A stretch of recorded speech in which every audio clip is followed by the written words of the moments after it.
Mr. Vice President and friends, I think a book launch should be about the book and then about other thoughts that one might have.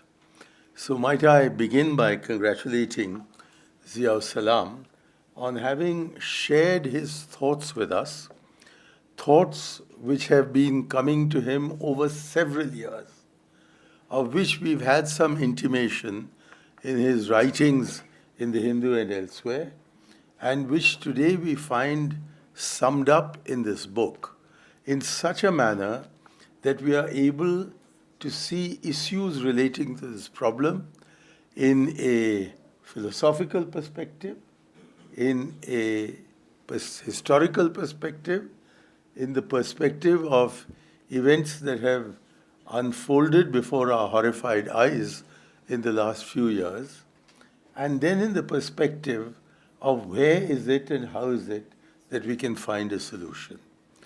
To have managed this is to have produced an encyclopedia of concerns relating to being a Muslim in India.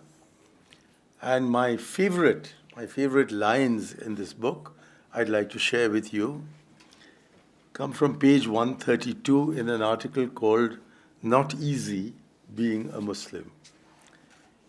He says, "It is not easy being a Muslim in India. It never has been." Just reflect on that. It's certainly not been easy being a Tamilian in India, but I can't say it has never been.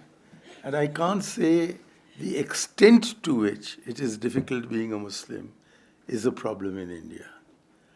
But again and again and again I find that even the most successful Indians, Muslim Indians, even those who are most well integrated into our society, even those like Shahid Siddiqui sitting here, who are part of our political process, and truly part of it because there's not a political party in India that he hasn't been part of, are constantly asking themselves how difficult it is being an Indian and how difficult it is to be a Muslim in India. So this is a special problem, and I think the sentence that I've just read to you really goes to the heart of the matter. It is not easy being a Muslim in India. It never has been. And he then asks the question at the end of that article. It's a question that I think every Muslim asks of himself or herself and to other Indians. Why can't I be just an Indian? Now, nobody else has to ask this question. It's only a Muslim who has to ask himself the question, why can't I just be an Indian? And the answer that Zia gives is really staggering. He says, it was not easy when Indira Gandhi ruled. It did not become easier during the reign of Narasimha Rao. It certainly is not easier today. So this is not Modi bashing, although that is my favorite occupation. This is to ask you to reflect on the nature of our nation. The answer, of course, was given at about the time of independence and during the freedom movement by Gandhiji, and then in the discovery of India, very specifically by Jawaharlal Nehru, who was the inventor of this phrase, the idea of India. And while his idea of India was of an uniquely pluralistic society about whose exclusiveness or special character Aditya Mukherjee told us about, at the same time, there could not be a claim made to any exclusive idea of India. The idea of India did not mean there could not be other ideas of India. And the other idea of India that came up in 1923 and then was carried forward contemporaneously with the last phase of the Indian freedom movement, the idea of Hindutva, attempted to prevail over the Congress or the Nehru-Gandhi idea of India. And among Indians, but most particularly among Hindus, failed to prevail. And over the last 70 years, it has repeatedly been rejected, not only by the people of India, but most specifically by the Hindus of India. Now, we know that in the upset election of 2014, a BJP government was formed with an absolute majority on its own. But the share of its vote was 31%. And assuming that they had some non-Hindu votes, it would amount to about 25% Indians voting for the BJP, which implies that 75% Indians, mostly Hindus and some others, didn't vote for the BJP.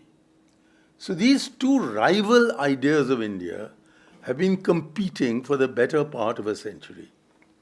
And until very recent times, they haven't, the advocates of the alternative idea of India, have not been able to prevail, not only among Indians at large, but specifically in the Hindu community itself. And I would say that that phase covered the three previous governments of the BJP. For I've always held that the first BJP Prime Minister of India was Narasimha Rao, and that the last Congress Prime Minister of India was Atal Bihari Vajpayee. The fact is that things have got confused after that. And we are today in a situation where the first Hindutva PM of India is Narendra Modi, but we are, as a nation, and certainly the Congress party as a party, of which, incidentally, madam, I am still a member, albeit suspended, not was a member. That is not in your hands, that is in the hands of Rahul Gandhi. And I hope he decides that he'll take me back, for that is where I belong. Anyway, the point is that it's in the last few years that the challenge has come with political backing. Earlier, the challenge came with ideological backing, and the ideology was rejected.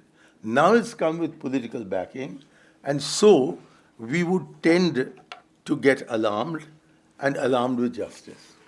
And it is our job to somehow rediscover and maintain the India that we successfully maintained for about 65 years, from 1947 right the way, it's not 65, 67 years, or whatever it is, to, my mathematics was always weak, to 2014.